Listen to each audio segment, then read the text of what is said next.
Sir ನಿಮ್ಮ ಈಗ Umesh sir ಕೇಳಿಬಿಡ್ತೀವಿ ಒಂದು ಪ್ರಶ್ನೆ.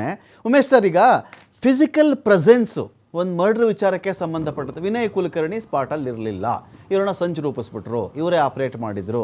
ಆ ಜಿಲ್ಲಾ ಪಂಚಾಯತಿ ಚುನಾವಣೆಗೆ ನಿಂತ್ಕೊಳ್ಬೇಡ ಅಂತ ಹೇಳಿ ಯೋಗೇಶ್ ಗೌಡನ್ಗೆ ಹೇಳಿದರು. ಅವ್ರು ಅದನ್ನು ಒಪ್ಪಲಿಲ್ಲ, ನಿಂತ್ಕೊಳ್ತೀನಿ ಅಂತ ಹೇಳಿದ್ರು. ಅವರು ಜಿಮ್ಗೆಲ್ಲ ಹೋಗ್ತಾ ಇದ್ದರು, ನಿಂತುಬಿಟ್ರು. ಆ ಸಿಟ್ಟಿಗೆ ಇವರೆಲ್ಲ ಪ್ಲಾನ್ ಮಾಡ್ಕೊಂಡು ಸಾಯಿಸ್ಬಿಟ್ರು ಅಂತ ಮೇಜರ್ ಆರೋಪ ಇದ್ದದ್ದು ಸರ್. ಫಿಸಿಕಲಿ ಒಬ್ಬ ಮನುಷ್ಯ ಅಲ್ಲಿ ಇಲ್ಲದೆ ಜೊತೆಗೆ ಈಗ ಸಂಕೇತ್ ಸರ್ ಒಂದು ಒಳ್ಳೆ ಮಾತು ಹೇಳ್ತಾ ಇದ್ರು, ಸರಿಯಪ್ಪ, ಐ ವಿಟ್ನೆಸ್ಗಳು ಯಾರು ಬಂದು ಹೇಳಲಿಲ್ಲ, ಈ ಡಿಜಿಟಲ್ ಎವಿಡೆನ್ಸ್ಗಳು ಇರ್ತಾವಲ್ವಾ, ಇದನ್ನ ಕೇಸ್ ಪ್ರೂವ್ ಮಾಡೋಕ್ಕಾಗಲ್ವಾ ಸರ್?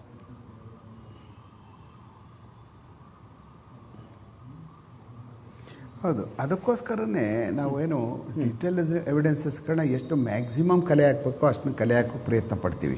ಯಾಕೆಂದರೆ ಬೇರೆ ಯಾರೇನು ಸತ್ಯ ಸುಳ್ಳು ಹೇಳ್ಬೋದು, ಆದರೆ ಡಿಜಿಟಲ್ ಎವಿಡೆನ್ಸಸ್ಗಳು ಅದು ಭಾಳ ಸರಿಯಾದಂಥ ಸಾಕ್ಷಿಗಳನ್ನ ನುಡಿತವೆ. ಅದರಿಂದ ಅದಕ್ಕೆ ಎಲ್ಲೂ ಲೋಪ ಬರದೇ ಇರೋ ಥರ ನಾವು ಡಿಜಿಟಲ್ ಎವಿಡೆನ್ಸ್ಗಳನ್ನ ಕಲೆಕ್ಟ್ ಮಾಡ್ತೀವಿ. ಆದರೆ ಈ ಕೇಸಲ್ಲಿ ಈಗಾಗಲೇ ಅಮೂಲಾಗ್ರವಾಗಿ ನೋಡಿ, ಅವ್ರು ಹೇಳಿದ್ರು, ಈಗ ಬಸವರಾಜ್ ಅವರು ಏನು ಹೇಳಿದ್ರು, ಅದಾಗಲೇ ಅಲ್ಲಿ 313 ಸ್ಟೇಟ್ಮೆಂಟ್ಗೆ ಇನ್ನೇನು ಹೋಗಿತ್ತದು, ಅಂದರೆ ಅಲ್ಲೂ ಸಹ ಆಫ್ ಬೇಕಾಗೋಗ್ಬಿಟ್ಟಿತ್ತು ಧಾರವಾಡ ಸೆಷನ್ಸ್ ಕೋರ್ಟ್ ಅಲ್ಲೂ ಸಹ. ಅದಾದ್ಮೇಲೆ ನೆಕ್ಸ್ಟ್ ಸ್ಟೇಜ್ ಆದ್ಮೇಲೆ CBI ಬಂದಾದ್ಮೇಲೆ CBI ಕೋರ್ಟ್ಗೆ ಬಂತು.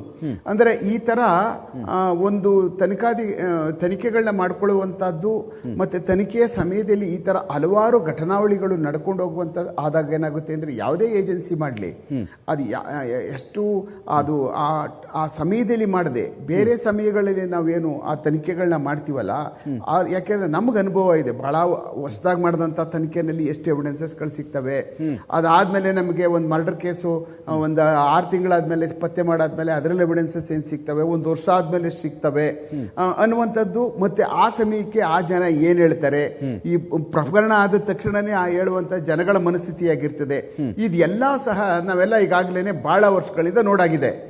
ಆ ಕಾರಣಕ್ಕೆ ಈ ಕೊಟ್ಟಿರ್ತಕ್ಕಂಥ ಏನು ಸಾಕ್ಷಿಗಳ ಪರಿಗಣನೆ ಮಾಡಿ ನ್ಯಾಯಾಲಯ ಕೆಳ ಹಂತದಲ್ಲಿ ಕೊಟ್ಟಿರುವಂಥದ್ದು ಏನು ಕೊಟ್ಟಿದೆಯಲ್ಲ, ನಾವು ಹಲವಾರು ಕೇಸ್ಗಳಲ್ಲಿ ಇದು 100ಕ್ಕೆ 100ರಷ್ಟು ಕನ್ವಿಕ್ಷನ್ ಆಗ್ತದೆ ಈ ಕೇಸಲ್ಲಿ ಅಂತ ನಾವು ಮಾತಾಡ್ಕೊಂಡು ಬಂದಿರುವಂಥದ್ದು. ಪ್ರತಿಯೊಂದೂ ಸಹ ಎವಿಡೆನ್ಸ್ ಬಂದಿರುತ್ತೆ, ಪ್ರತಿಯೊಂದೂ ಸಹ ಎಲ್ಲೂ ಸಹ ಒಂದು ಲಿಂಕ್ ಹೋಗಿರಲ್ಲ. ಆಮೇಲೆ ಟೆಕ್ನಿಕಲ್ ಎವಿಡೆನ್ಸಸ್ಗಳು ಸಹ ಪೂರಕವಾಗಿರ್ತವೆ. ಆದರೆ ಎಲ್ಲೋ ಒಂದು ಕಡೆ ಹೌದು ಇದು ಈ ಸಂಬಂಧವಾಗಿ ಇದು ಎಸ್ಟಾಬ್ಲಿಷ್ ಆಗಲಿಲ್ಲ, ಇದು ನೀವು ಲೋಕಲಲ್ಲಿ ಸಾಕ್ಷಿಗಳನ್ನ ಕರ್ಕೊಳ್ಳಿಲ್ಲ, ನೀವು ಬೇರೆ ಕಡೆಯಿಂದ ಸಾಕ್ಷಿಗಳನ್ನ ಕರ್ಕೊಂಡು ಹೋಗಿದ್ದೀರಿ ಅನ್ನುವಂಥ ಒಂದೇ ಗ್ರೌಂಡಿಂದ ನಮ್ಮ ಕೇಸ್ಗಳು ಹೋಗ್ಬಿಟ್ಟಿರ್ತಕ್ಕಂಥ ಉದಾಹರಣೆಗಳು ಇದಾವೆ.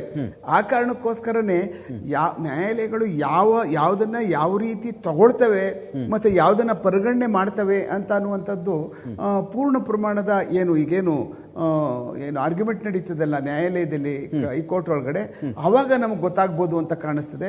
ಆದರೆ ಕೆಳ ಹಂತದ ನ್ಯಾಯಾಲಯಗಳಲ್ಲಿ ಅವ್ರಿಗೇನು ಪ್ರಿಸಂಪ್ಷನ್ಸ್ ಡ್ರಾ ಮಾಡಿಸ್ತಾರೋ ಮತ್ತೆ ಅವೈಲಬಲ್ ಎವಿಡೆನ್ಸಸ್ಗಳು ಏನಿರ್ತದೋ, ಎಸ್ ಡನ್ ಇಟ್, ಎಸ್ ಅವ್ರು ಮಾಡಿದ್ದಾರೆ, ಈ ಕೃತ್ಯದಲ್ಲಿ ಭಾಗಿಯಾಗಿದ್ದಾರೆ ಅಂತ ಅನ್ನುವಂಥದ್ದು ಒಂದು ಮನವರಿಕೆ ಹಾಕುವಂಥದ್ದು ಒಂದು ಕಡೆಗಾದಾಗ, ಆ ಮನುಷ್ಯ ಆ ಜಾಗದಲ್ಲಿ ಅವತ್ತೊಂದು ದಿವಸ ಇದ್ನ ಇಲ್ಲ ಇದು ಪೂರಕವಾಗಿ ಬೆನ್ನಿಂದೆ ನಿಂತು ಈ ಪ್ರಕರಣವನ್ನ ಈ ಘಟನೆಗೆ ಸೂತ್ರಧಾರನ ಅಂತ ಅನ್ನುವಂಥದ್ದು ಅದನ್ನ ಯೋಚನೆ ಮಾಡಿದಾಗ, ಎಸ್ ಈ ಪ್ರಕರಣಕ್ಕೆ ಈ ಮನುಷ್ಯ ಬೆನ್ನಿಂದ ನಿಂತು ಎಲ್ಲ ಸೂತ್ರಧಾರನಾಗಿ ಕೆಲಸ ಮಾಡಿದ್ದಾರೆ ಅಂದಾಗ, ಅವರು ಆ ಜಾಗದಲ್ಲಿ ಇಲ್ಲದೆ ಹೋದ್ರೂ ಸಹ ಅವರು ಕಾಮನ್ ಇಂಟೆನ್ಷನ್ ಮತ್ತೆ ಅನ್ಲಾಫುಲ್ ಅಸೆಂಬ್ಲಿ ಏನಿರ್ತದಲ್ಲ ಅವ್ರದ್ದು ಪಿತೂರಿ ಅಂತ ಕರಿತೀವಿ, ಆ ಪಿತೂರಿ ಒಳಗಡೆನೆ ಸಹ ಅವ್ರೂ ಸಹ ಮರ್ಡರ್ ಕೇಸ್ಗಳಲ್ಲಿ ಅವ್ರಿಗೂ ಜೀವಾವಧಿ ಶಿಕ್ಷೆಗಳಾಗ್ಬಿಡ್ತದೆ.